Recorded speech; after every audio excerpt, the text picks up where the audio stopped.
Welcome to the Fabels of Knitting. My name is Helena and I am the creator and designer behind Fabel Knitwear. You can find me on Instagram and Ravelry as Fabel Knitwear as well. And it's been a while since I did this. I feel like I say this every time now. This start of autumn has been very, very busy in the best possible way, but that's why. I'll talk you through a bit of why it's been crazy and busy.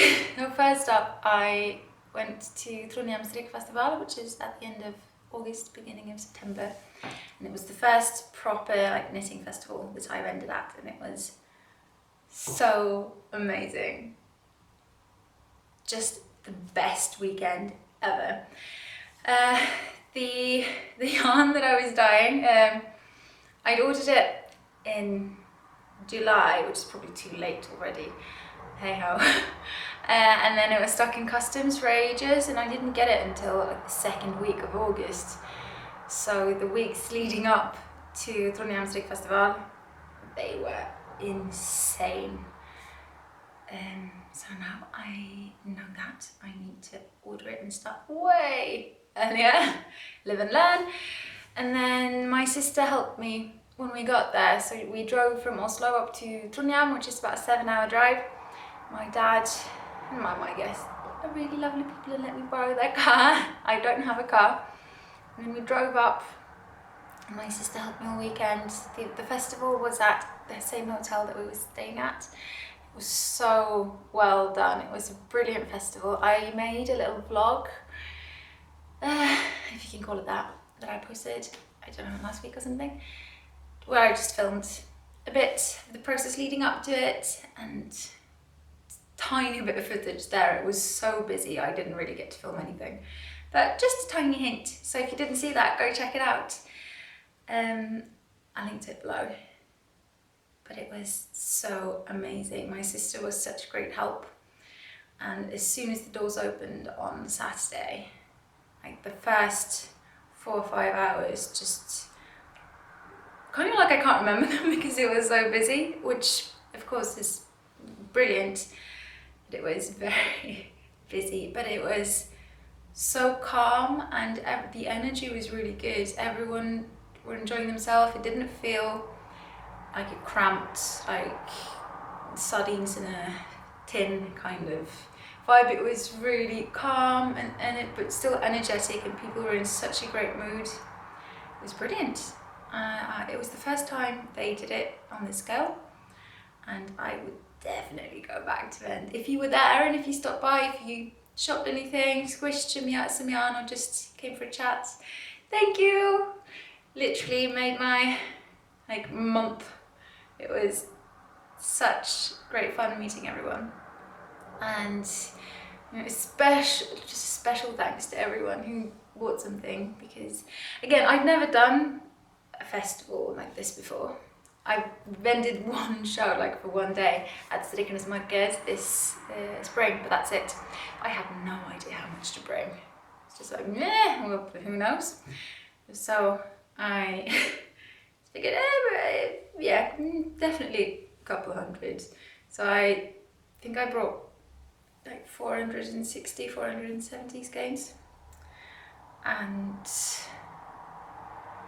a lot of it sold, way more than I thought would sold, which is brilliant. And now I'm going to Diagon Festival at the end of September. So now I have a bit more of a gist of the logistics. How much do I need to bring? So I've been dyeing stuff for that. The last 30 skeins are going to be dyed tomorrow, and then I'm done. Or I'm all prepared for Diagon, and then it's all just scanning and labeling and doing inventory and all that stuff. It's great to have next week to not just do all the admin bits. Super excited for Diagon, I should say. My boyfriend's family is from there, so he's coming with, and he's gonna help me set up and stay for the first couple of hours on Saturday, and then he's off. Oh, we'll see. If it's super busy, maybe I'll keep him there as a hostage. We'll see. It's our niece's birthday celebration on Sunday, so he's going to that. I'm gonna see her on Friday when we get there. but that's going to be really, really fun. I'm excited to see what it's like in comparison to Trondheim, because I'm sure there's a different atmosphere, and like maybe a different favourite colour and everything. I'm wearing, just in regards to that, Trondheim's favourite colour was Forbidden Forest. It sold out like that, which is so fun. So I'm dyeing up tons more for Diagon just in case that's also their favourite colour. And I'm wearing the Summer blouse knit in Bonnie DK Forbidden Forest, which is my yarn, Fabel Knitwear, hand-dyed yarn. In my, as I said, Bonnie DK, which is a blue-faced Leicester. It's a DK, light DK, so a heavy sport weight. And the Summer blouse is one of my patterns that I published this late summer. And this is it. I've tucked it into my trousers, but it's slightly, it has positivities, slightly boxy. 3/4 length blousing, bishop sleeves, and it has some colour work. Just really simple. There are some fleas, kind of like sunrays. Can you see this? Yeah, maybe you can. Running up there, and there are some suns. No, I can't be bothered. Just a sunray pattern running along the hem as well. I'll pop in a picture instead.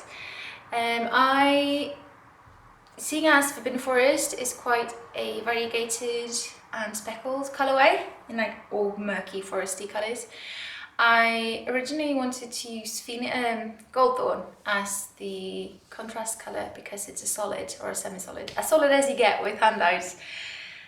But I had enough Phoenix egg left from my Capular blouse, so it just felt really wasteful having like scaling up and taking a skein for myself when I had enough in a similar colour. But seeing as Phoenix egg is also speckled, it's a bit more low contrast, but I'm absolutely fine with that. I think my point is, if you go with 2 variegated speckled yarns, it's going to be a lot more low contrast than if you go for at least one that's solid. So yeah, but I love it. I keep reaching for it, and it's just ever since I finished it, it's what I put on without even thinking. I really love it, and I love this yarn. I wear it straight on my skin. I think it's super comfortable, and it hasn't pilled a single bit, and I've worn it so much. It's probably gotten more wear in the last month than a lot of other stuff gets, like in a year. I wear it nearly every day, which is good. But it's soft enough that at least I can wear it on my skin. I know we're all very different in that regard. But I love this blue-faced Leicester yarn. It's super durable, takes colour so well, and it's soft enough that you can, and it drapes really beautifully. I also have Bonnie in a fingering weight, which is just called Bonnie. So yeah, this was Trondheim's favourite colour. I'm super excited to see what Bergen, what their favourite colour is going to be. So Bergen Strikkfestival is from the 27th to the 29th of September. And then I'm going to Stavanger Strikkfestival.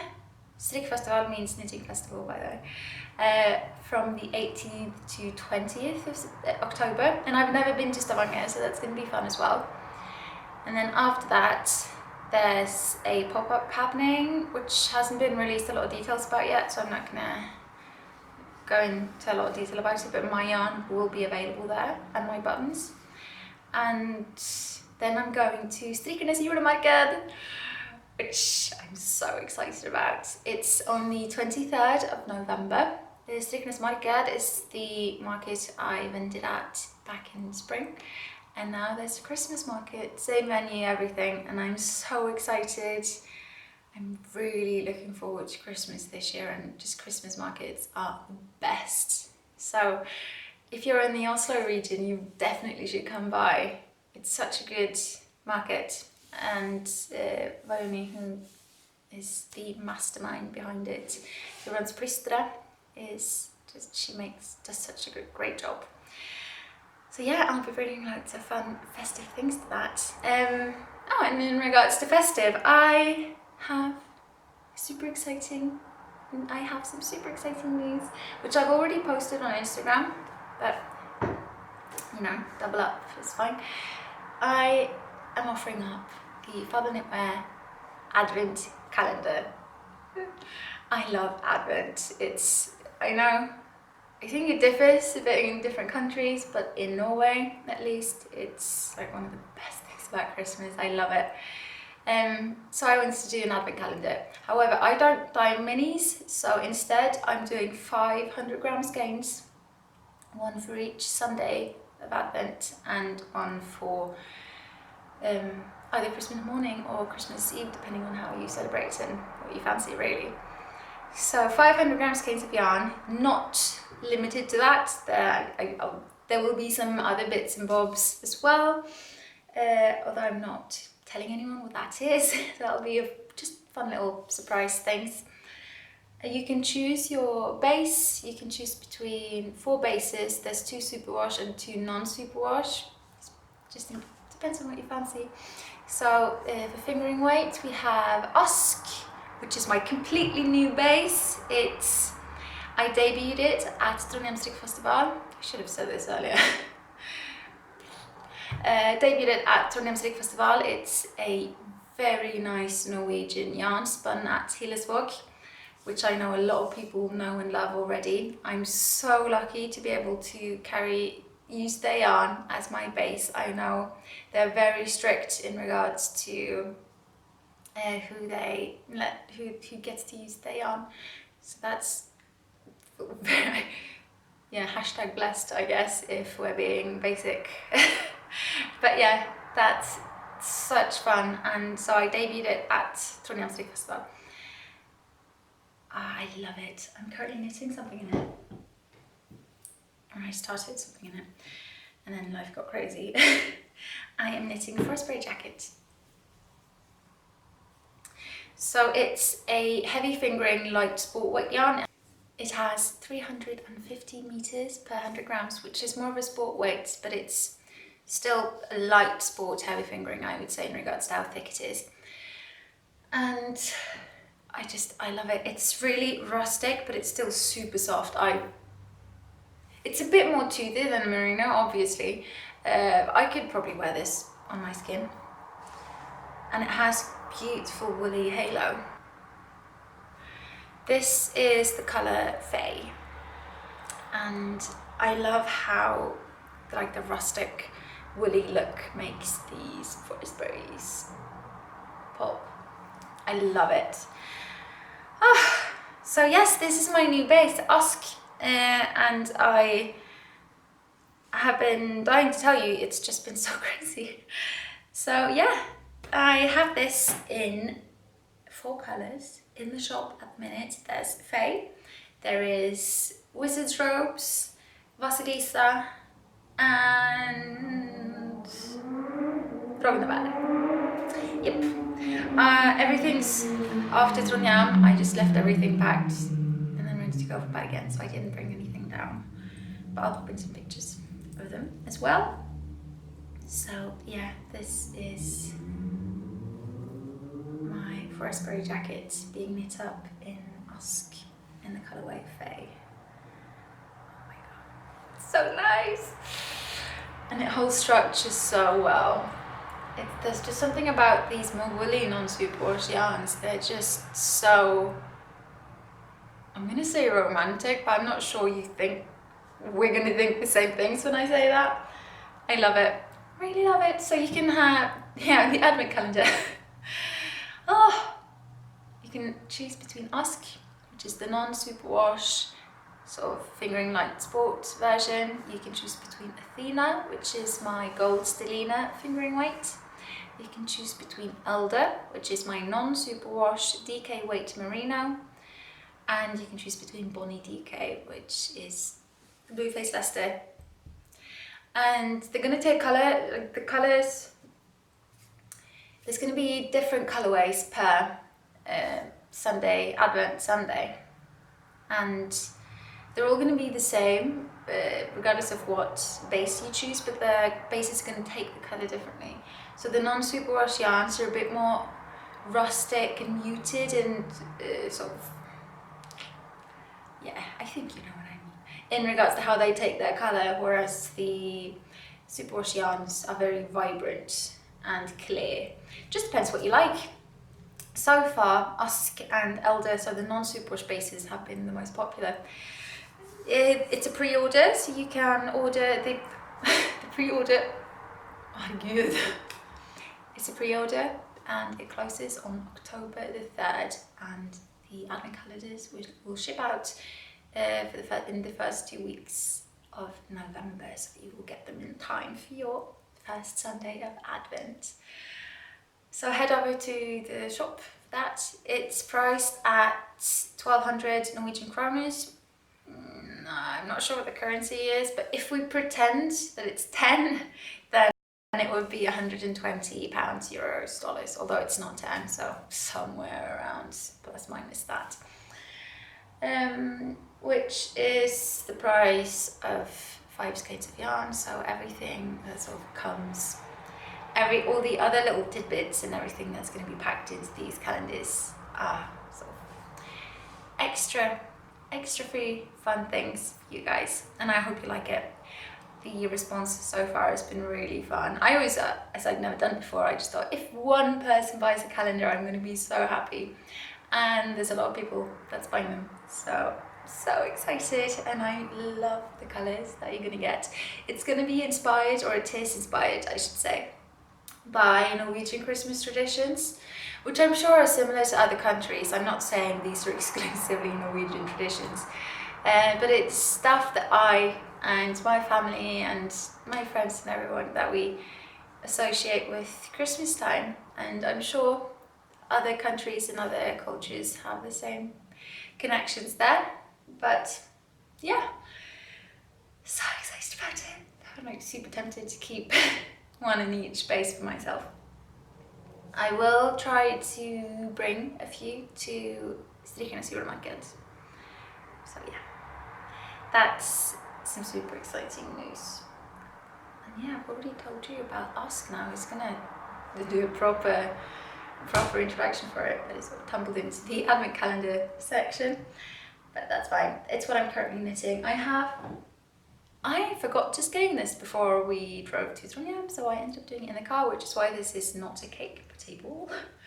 This is Faye.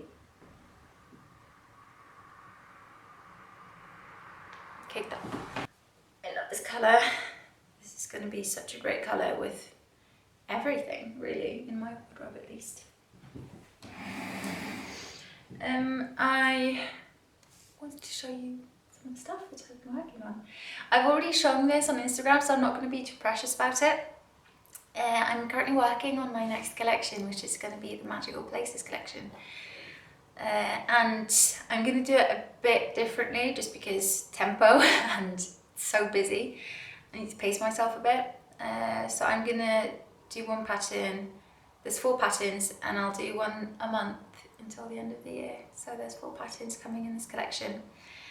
And the first one, which is coming at the end of September, is the Diagon jumper. And I've shown you this on Instagram, so which is why I'm not too precious about it. I've knit this one in my Elder base, which is the non-superwash DK weight merino in the colour Phoenix Egg, and I love this. It's another one I keep reaching for when it's cold enough. It has a twisted rib,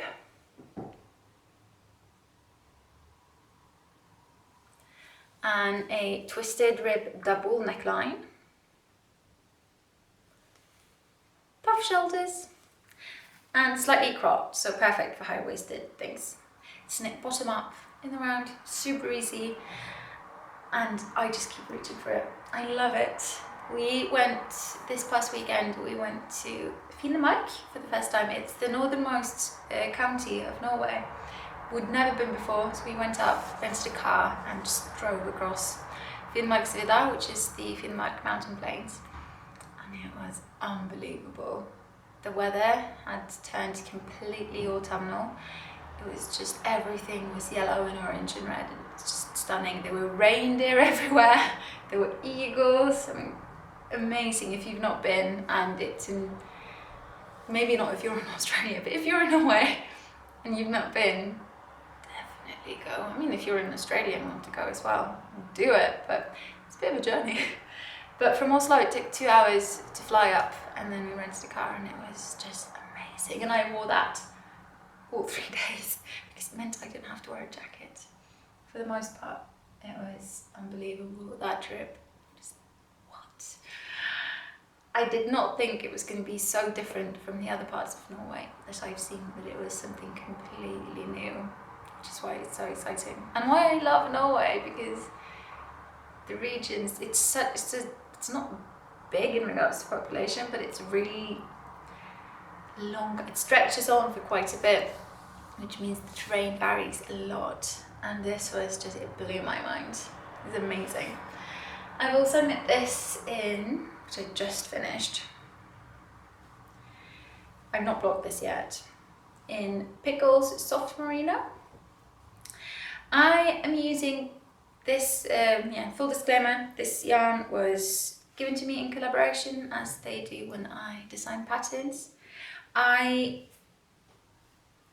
love Pickles. I will continue using them as my recommended yarn, as long as I feel that I can stand behind it, which I totally can. I've gotten some questions as to why I'm not solely using my own yarn for recommended yarn, and there's several reasons for it. First up, and probably most important to me, is having a recommended yarn that's hand-dyed just doesn't sit right with me. It's gonna be, yeah, it's just not very, I guess, inclusive and very un-Norwegian. Here, have the most expensive yarn as the recommended yarn. No, I don't want to do. I have, and from now on, and I'm gonna list if one of them are similar, if I can use one of mine as a recommended option, then I'm listing it in the pattern as an option. So from now on, when possible, you'll have 2 yarn options in the pattern, one from Pickles and one from me. And when I have time, I'll go through my previous patterns and do the same. But it just doesn't sit right with me having a hand-dyed yarn as the recommended, like the only recommended yarn. It'll be an option, and if that's what you fancy and you have the budget for it and you love one of the colours, then that's going to make me so happy. But it's not necessary to knit one of my patterns. You can knit it with anything as long as you get the gauge and everything. So yeah, I am continuing using Pickles as recommended yarn. Another reason is I would never be able to dye up enough yarn to meet demand for pattern sales, which is incredible. But yeah, I just wouldn't be able to do it. It's not sustainable. And of course, I love Pickles. I love being able to support a women-run business. This is their 10th year doing this. They've been sort of pioneers in Norwegian knitting, at least, offering up something a bit different than the more traditional knits, which you had a lot before. And I love this about Oslo. I can't speak for other cities, I can only speak about Oslo, but there's this like general consensus of helping each other out and supporting each other, and there's no ugly competition. Everyone cheers each other on and wants each other to succeed, whether it's in knitting or design or restaurants or literally whatever it is you're doing. And that's so precious. And so if I can continue supporting, if my designing makes another business thrive, then I think that's a good thing. So yeah, several reasons. I am listing, when possible, when the gauge and everything works, one of my yarns as an option. So 2 options from now on, when possible, and I will go back, as I said, and do that with my other patterns when I have the time. But yes, this is the non-blocked Diagon jumper, and it's in soft merino, and it's so soft. So that's, I've done that. Just cast this off before the weekend, before we left. And I usually don't knit several things at a time. I'm a monogamous knitter, as I've said before.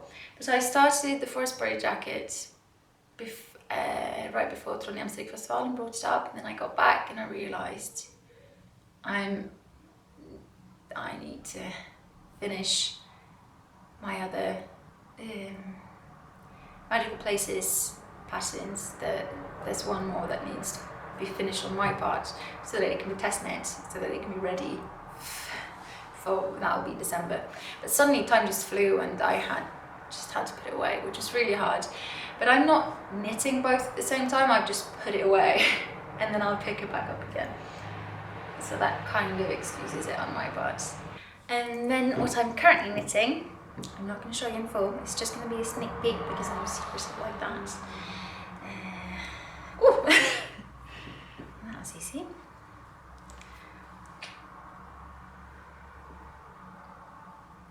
This probably looks, I don't know what this looks like, but this is what you get to see. It's called, I'm like, the Ollivander. Either, yeah, I'm not going to tell you what the end is going to be. Ollivander is something. This knit in Pickles pure wool in those amazing colours. Which I realised after picking them out, very Gryffindor-esque, which is fine with me, because I'm Gryffindor. And so that's what I'm currently knitting. I cast it on just after I cast on the blue. I cast off the blue Diagon jumper, and I knit quite a lot this past weekend on the plane ride up to and from Alta, and also on just in the car. I was passenger for the most part because Matthias, my boyfriend, prefers to be the driver, which is fine with me. It's not the best passenger, he's quite a critical passenger, so I'm happy to just sit there and knit and look at the beautiful scenery. So that's what I did, and I got a lot done. It's knit top down, which will be my second top down pattern. I actually prefer a bottom up, but I realise I am in the minority for that, so I'm just to mix it up a bit, it'll be my second top down pattern. So that's super exciting. And then after that, what am I going to do after that? I need to knit up another version of the Borough cardigan, which will be coming in this collection. That will be the October pattern. And maybe after that, no, not after that. I'm doing a thing for Pickles, which I kind of forgot, which I also need to do. And then after that, I can finish on the First Spray jackets, probably. In regards to Pickles, actually, I was part of the Pickles and Melilot collaboration, which was a knitting and sewing collaboration. I was asked to model for it. I was also, if I wanted to sew a jumpsuit or a dress from Marie Melilot's lovely pattern, and then Pickles have designed loads of accessories. So it's like sew your outfit and knit the accessories kind of collab, and it's brilliant. It's so fun. So fun to be part of. There's a picture of, I didn't have time to sew it myself, and I already know how to sew, so I didn't really, missing out on that was fine. So Mari, designer of the pattern, sewed my own form, and it's this beautiful floral pink ensemble. And it's called ensemble, which is probably why I thought suddenly said that word. It's called ensemble, and it's, yeah, such fun. Go check it out if you're a knitter who wants to get into sewing. Go have a look. It's super easy pattern. Even though I haven't sewn it, I was I sewed before I knit, so I've looked at the pattern, and it's a really beginner friendly knit. Although if you're already a sewer as well, you can always add pockets and features to make it more advanced if that's what you like. I really like it as it is. But yeah, I was part of that this August as well. Yeah, awesome. I really want to show you a few new colours that are not in the shop at the minute, but I'll be bringing to Bergen, and then after Bergen I'll list them. There is some stuff still in the shop, so go check it out if you're there. Some Ask, which is the new base, and very little Athena. That one sold out super quickly in Trondheim. And there's some, I think there's still some Elder, which is what I knit, the golden hued diagonally jumper. I actually think that I still have some Phoenix egg, which is that colorway. And there's a few, there's also some Bonnie DK, very little Bonnie. But yeah, but there's some stuff, go check it out if you want to. I'm not sure if I'll do the next shop update after Bergen or after Stavanger. It depends how much, because there's only two weeks between starting it and the Diagon and starting it, so I don't have a lot of time to dye up and what potentially sells out. So depending on how much sells, I might not be able to do a shop update until after starting it, because I have to keep the inventory that's left for starting it, if that made any sense. But we'll see. So if you do want to snag some skeins and you're not able to make the festivals, you should check it out before I go to Diagon. But let's show you some new colorways that I'll bring to Diagon. So this is not a new colorway per se, but it's new on Athena. This is Gold Dawn. Yeah, there we have it. I love this. It's so molten, soft hue golden. It shows up a bit more yellow than it is. It's a bit more brandy than yellow. So we have that. And then we have Ravelry, which again is not completely new. I showed you this previously, but it's new on this base.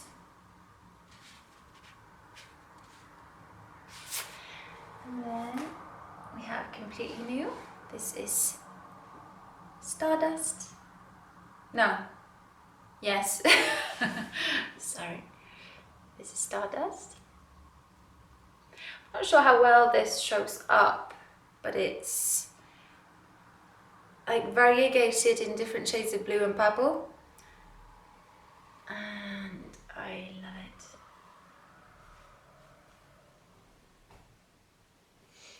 And then there is one of my favorites. We have Moonglade. I love this. Moonglade is like a dark green with hints of teal. I love it, and I think it's so stunning on Athena with the gold. This is also coming on Gaylist, and it's amazing on Gaylist read. But that's drying. And then we have Shadow Effects, which is like the lighter sister of Flare. This is just a very light, warm cream, but it's very, very light. It's almost white, but not quite. That rhymed. And then we have Amortentia, which is a dusty pink with speckles of lavender and purple.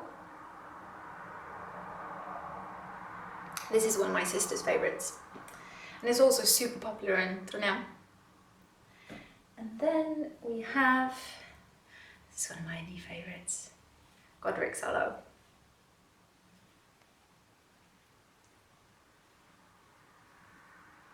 Godric's Hollow is like a molten gold with deep variations of burgundy. I love this. And that's completely new.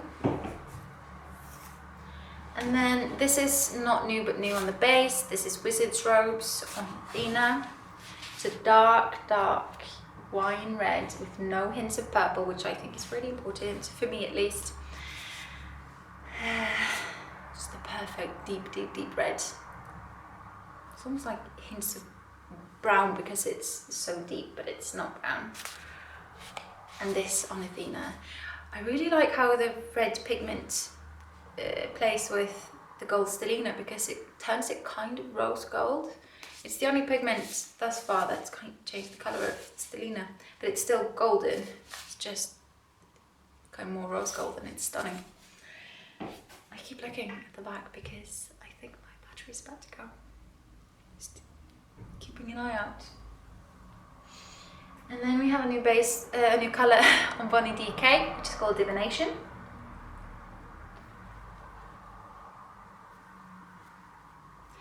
It's a lavender with speckles and variegations of deeper lavender and purple, and a tiny bit of pink. Is there any? Yeah, here you can see a bit of pink and a bit of yellow. Maybe.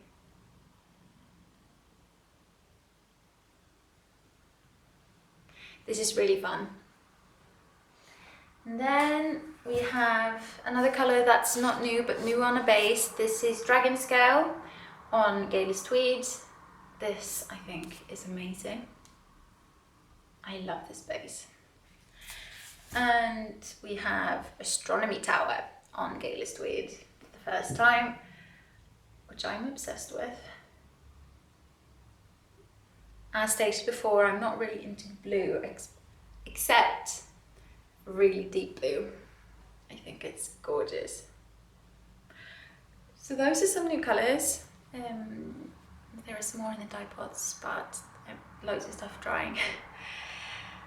So yes, that's all been happening. This will all be brought to Diagon, and then Stavanger, and whatever's left online, and then the pop-up, and then stickers again. And also remember the advent calendar if you fancy it. And there is a knit along happening, the Fabel Knitwear 2019 knit along, or the Fabels of Knitting 2019 knit along, where you knit any of my patterns or any patterns I mentioned on this podcast within 2019. You will be eligible for prices. I have some really decent prices now. I forgot to bring them out. There's quite a lot of yarn, there's buttons, what's not to like. So you can enter that either on Ravelry and post in the Fabels of Knitting podcast thread there, or use the hashtag on Instagram. Do join. The only rule is it has to be one of those patterns, and it has to be cast on and cast off within 2019. You can enter with as many knits as you want if you've knit set more of them. So do that. Yeah, still going. Apart from that, yeah, that's a lot of stuff that's happening. I feel like I've been a bit all over the place this time around.